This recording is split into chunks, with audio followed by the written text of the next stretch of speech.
할렐루야. 12월 7일 토요일 날마다 주께로 큐티 가이드 시작하겠습니다. 오늘 본문은 전도서 11장 1절에서 6절입니다. 불확실 가운데 사는 법이란 제목을 가지고 재앙이 언제 닥칠지 알 수 없는 세상에서 삶의 자세에 대해 살펴보겠습니다. 내용 관찰 1번입니다. 전도자는 무엇을 제안합니까? 너는 내 떡을 물 위에 던져라. 여러 날 후에 도로 찾으리라. 아멘. 본문의 떡은 팔레스타인의 문화를 볼 때 빵을 이야기합니다. 빵을 물 위에 던지면 어떻게 돼요? 가라앉지 않고 떠내려갑니다. 그래서 떡을 물 위에 던진다는 것은 다른 사람을 위해 나누고 베푸는 것을 의미합니다. 나하고 특별히 관계성이 없어도 내가 가지고 있는 소유를 여러 사람에게 베푸는 것을 말합니다. 또 다른 의미로 물 위에 떡을 던지는 행위는 위험이 따를 수도 있는 투자나 도전을 의미하는데, 이는 미래를 위해 현재의 자원을 사용하는 지혜를 말합니다. 여러 날 후에 도로 찾는다는 말은 자신의 행동이나 투자, 구제가 시간이 흐른 후 보답으로 돌아온다는 것입니다.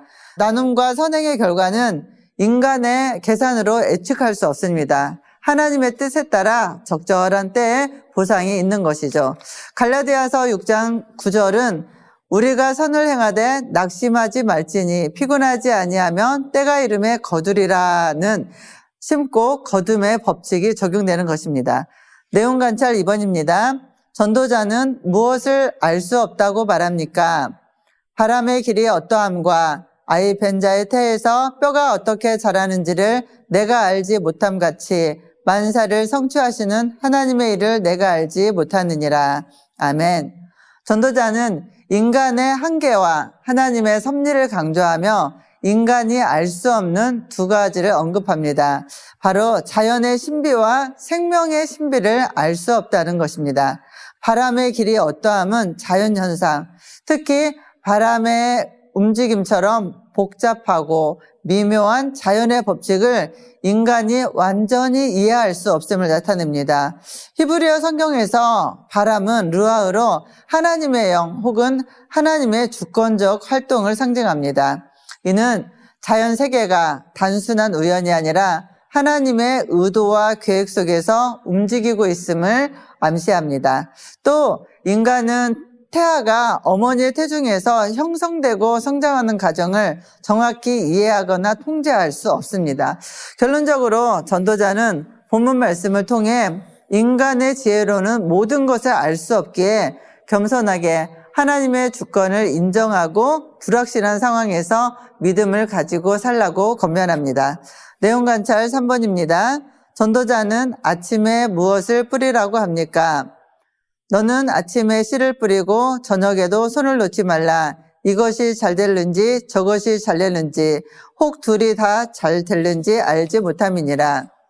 아침에 씨를 뿌리라는 것은 하루의 시작부터 생산적이고 성실하게 삶을 살아가는 표현입니다.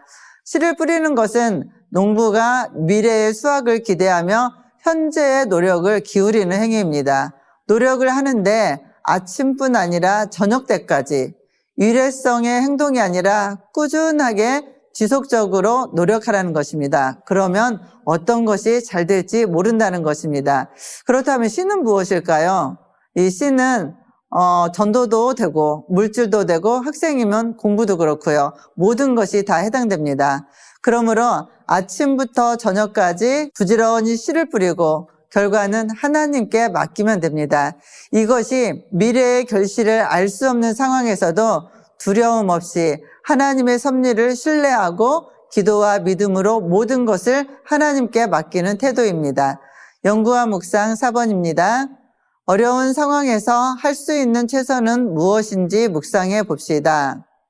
어려운 상황 속에서 내가 할 수 있는 최선은 아침에 씨를 뿌리고 저녁에 손을 놓지 말라는 가르침처럼 작은 노력부터 시작하는 것이 중요합니다. 22년도 월드비전 보고에 의하면 코로나 이후에 전 세계적으로 4초에 1명씩 하루에 굶어 죽는 사람이 최대 19,700명입니다. 어느 통계에 의하면 전 세계의 곡식물을 평등하게 나눠주면 굶어 죽을 자가 세상에 아무도 없다는 것입니다. 다 쓰고도 남는다는 것이죠. 그렇다면 왜 굶어 죽습니까? 나누어 주지 않기 때문에 굶어 죽는 것입니다. 내가 더 많이 소유하고 더 많은 이윤을 남기기 위해서 쌓아놓고 버릴지언정 나눠주지를 않는 것입니다. 너무 많이 먹고 너무 쌓아두어서 곡식이 썩고 비만과 온갖 성인병으로 죽어가는데도 말이죠. 그러므로 내가 가지고 있는 것으로 주위의 연약한 사람들을 돌보고 섬기며 하나님의 사랑을 흘러보내는 삶이 불확실한 세상에서 살아가는 지혜인 것입니다. 삶의 적용 5번입니다. 저양처럼 어려운 일이 닥쳤을 때는 나는 어떤 방법으로 해결했는지 생각해보고 모든 것을 아시고 선으로 해결해 주시는 하나님께 기도합시다. 사람이 고난이 오면 그대로 당할 수밖에 없습니다. 힘들고 어려운 순간이 오면 피할 길이 없어요. 그냥 그대로 쓰러져서 당하는 것입니다. 이것이 우리 인생입니다. 그런데 대부분의 사람들은 어려움을 당할 때 지난 날을 회상합니다. 이렇게 과거를 생각하다 보면 하나님의 인도하심을 깨닫게 되기도 합니다. 그래서 내가 할 수 없는 일은 하나님께 맡기고 내가 해야 할 일에 최선을 다할 때 반드시 아름다운 결실을 보게 되는 것입니다. 재앙과 같은 어려운 상황을 만날 때마다 매 순간 순종과 기도로 응답받으시기를 주님의 이름으로 축복합니다. 감사합니다.